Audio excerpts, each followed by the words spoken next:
helping their kids prepare for life after graduation. Our lifestyle panel is next. Aesthetic services for Shauna Randolph provided by Peaches Aesthetics by Beverly.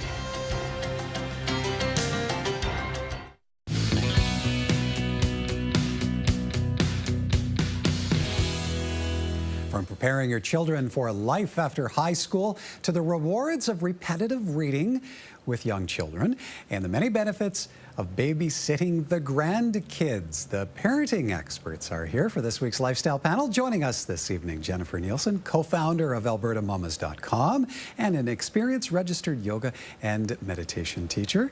Dr. Gans Ference, registered psychologist with the Ference Group, and Judy Arnall, certified parent educator with Professional Parenting Canada. Hello, you three. Great to see you back. Thanks for having us. Good evening. All right, let's get started. The end of the school year is coming up quickly, and for some, it will be the end of their high school career. And while that is likely to set in stone, the next steps may not be post-secondary education, maybe taking a gap year, or looking for a job. And starting a conversation with our children about their plans can feel challenging. Judy, when is the right time to broach the subject? Well, it's not just one conversation, it's a few conversations, but it starts way in grade 10 because that's when kids start streaming and choosing their course routes in high school. And by grade 11, they're considering early admission because they apply to post-secondaries as early as fall of the grade 12 year. So parents really need to sit down and say, how's your courses going? Do you need some tutoring, some help here? And talk about where they have vague plans on where they're going after they graduate. And a lot of times kids don't know by then, but it just plants that seed and opens them up to think about it at least. Well, and Jennifer, these decisions can feel huge for a kid.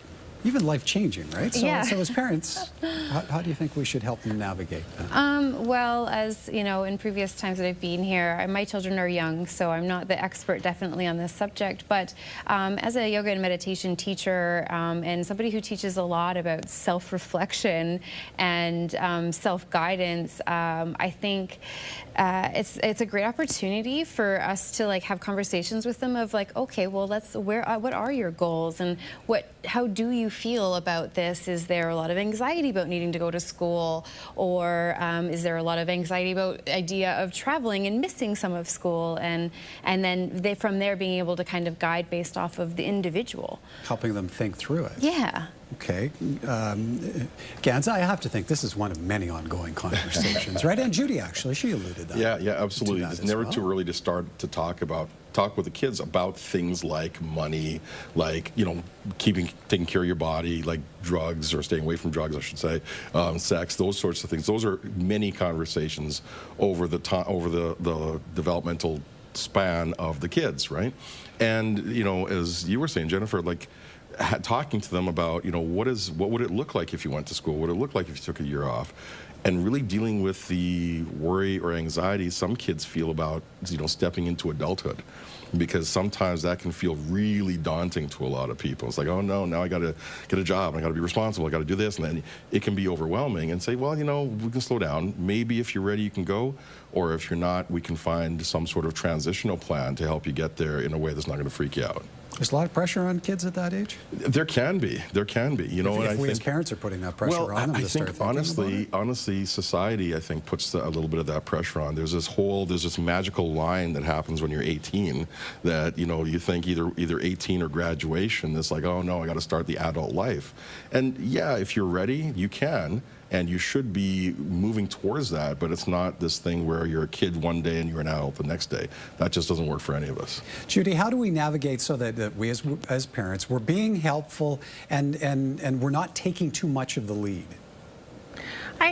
like I said, you do have to plant some seeds because kids don't know what they don't know. For example, when my kids went on to post-secondary, they didn't know the deadlines for applying for scholarships, and I didn't know either.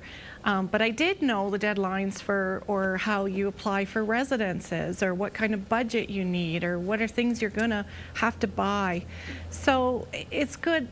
Like, kids do need parents that transition year, absolutely. But it's good if parents, if they see their kids steaming ahead, making plans, they back off a bit and just let them blossom and be there in the, when they do need help, offer some advice. Okay, so Gans, we're offering advice, but what about establishing expectations? Okay, say junior's planning to take a year off. Well, do we need to lay things out? Well, yes. The short answer is yes. We need to have clear and I would say explicit conversations about what that is going to look like.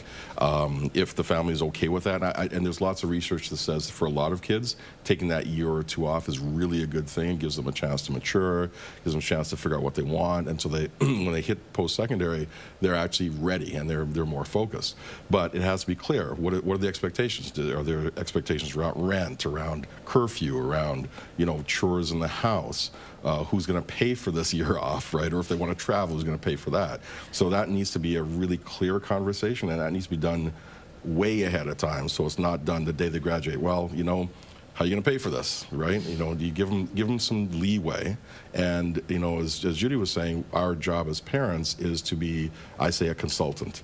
We got to be aware, we got to be available, and so if they have issues, hopefully our relationship's good enough, they can come and have a conversation with us and ask what they need to ask, but we got to be hands off because we don't know if they're going to accept our suggestions or not, and we got to be okay with that.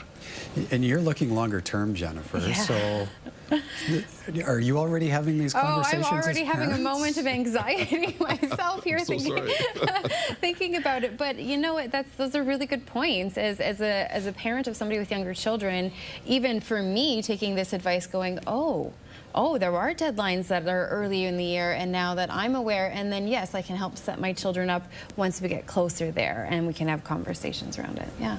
Yes, I like that. Indeed. I'm in that same boat. Okay, time for a break. When we come back, reading with your children is important, but does it matter if it's the same book for weeks on end? More from our panel in a moment.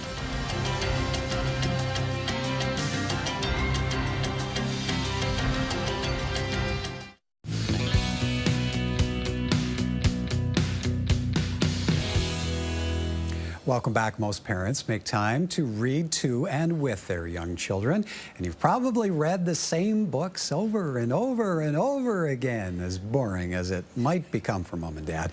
Repetitive reading is great for young minds, improving a child's vocabulary, comprehension, and more. And Jennifer, how much of a ritual is it in your household? Because as we identified before the break, you're a parent of youngsters. Yeah. The ritual, I think, is actually probably of the utmost importance for my children. They almost every night, will you be home for bedtime? Because most of my work is done in the evening.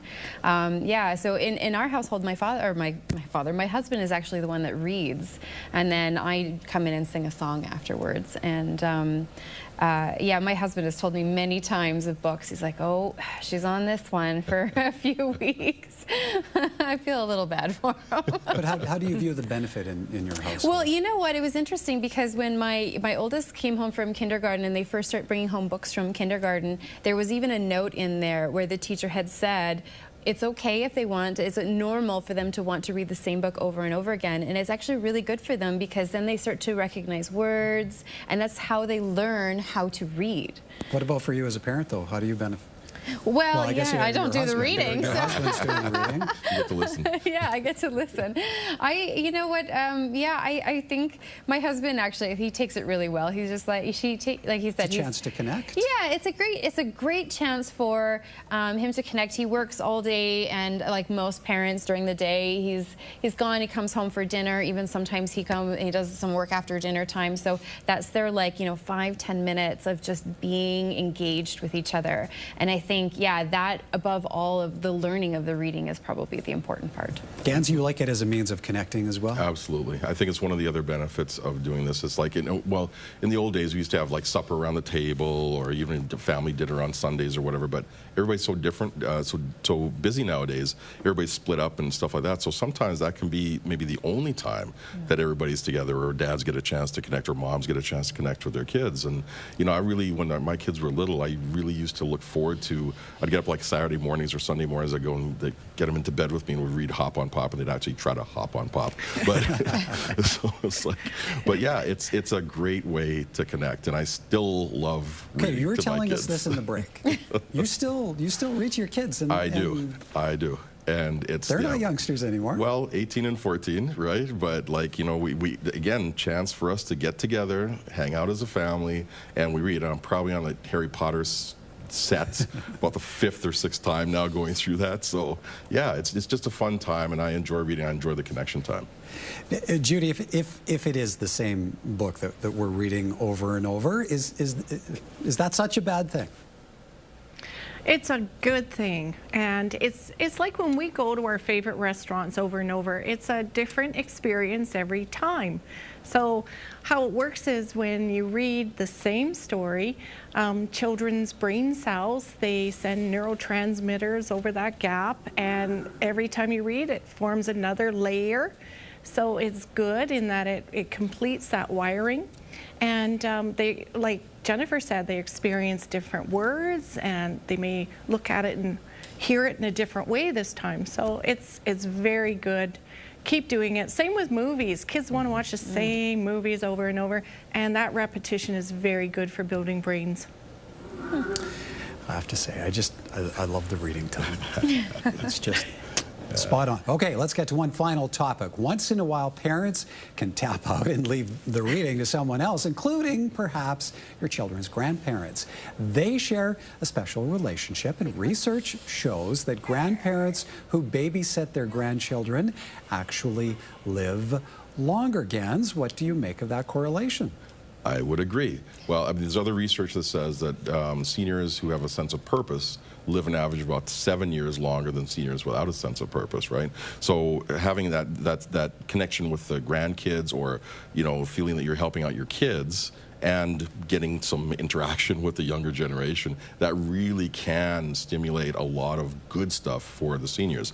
They get to be active, they get some social contact, they get to brag to their other friends about their grandkids, right? And they just get some novelty, because the kids are going to bring some newness into the whole situation. So it's really good for the grandparents. 7 years. 7 years. And it's better quality years too. Okay, Judy, should parents at all be worried about possible differences in parenting style, though? Because, you know, as parents, you may treat something one way, but grandma and grandpa, lo and behold, deal with it differently. No, absolutely not. The more attachment relationships kids have, the better. And if grandparents do something different, that's good. It stimulates different parts of kids' brains. And I have to confess, I hated reading stories, because my kids would always fight over who got to sit in the lap. And if they're reading with someone else, they don't do that. So that's great. Take it on. So grandma and grandpa get to read. Okay, benefits all around, Jennifer? Is that? Yeah, I think there's so many it? benefits. I'm very fortunate that I have 3 sets of grandparents that regularly take my children, either from overnight or my in-laws that live 2 hours north of here, sometimes for a whole week in the summer or spring break. And I think it's really good because of the benefits for the grandparents, of course, but I look at it from the benefit from my child's perspective, that they have a community of adults that are there for them, that are there to support them, and yeah, and that they get to actually see things are done differently in different households. As irritating as some of the things can be, like bedtime at 11 p.m. is probably not great, but you know what? They get to have those experiences. Those are memories that they are being ingrained in their brains for the rest of their lives, and those are just things I would never want to take away. Okay, but what about as a parent? Like if your in-laws are taking the kids for a week, you said a week at a time. Yeah, it's amazing. We totally are in this whole new world that, you know, our village is gone, right? I think about, like, even my mom talks about, you know, in the 80s raising her kids, and there was, you know, the neighbors down the street, and they all kind of helped each other, and that's not really the way it seems to be anymore. And so because that sort of village is gone, the grandparents get to be that village, and mom gets some time, and dad gets some time, and mom and dad get some time together. My husband and I do not really anything special when our kids are gone, but it's just nice, like, being together and, like, oh, let's actually have a conversation with each other. And Gans, it builds a better relationship between child and grandparent too. Yeah, it gives them an opportunity to connect. Everybody wins, right? When it's done properly, right? Because the kids get to connect with an older generation and get some of that wisdom. There's a lot of wisdom in the seniors that we're not, as a culture, we don't really always tap into. But they get to hear some of these stories, get to see, you know, how people do things differently, and that's a great thing for them, great for the seniors, and great for mom and dad, because they get a break, you know, and the break that mom and dad get makes them better, and so they are better parents when the kids come back, and they actually miss their kids a little bit. Yeah. I have to think too, it slows down the pace for the kids when they're with grandma and grandpa, because with mom and dad, everything's a rush. You're going from here to there, and you're always behind schedule. Grandparents are way more chill. Yes, indeed. They are indeed. Okay. Great chilling with you through tonight. Thank you ever so kindly. Jennifer Nielsen, co-founder of AlbertaMamas.com, Gans Ference, registered psychologist with the Ference Group, and Judy Arnall, certified parent educator with Professional Parenting Canada.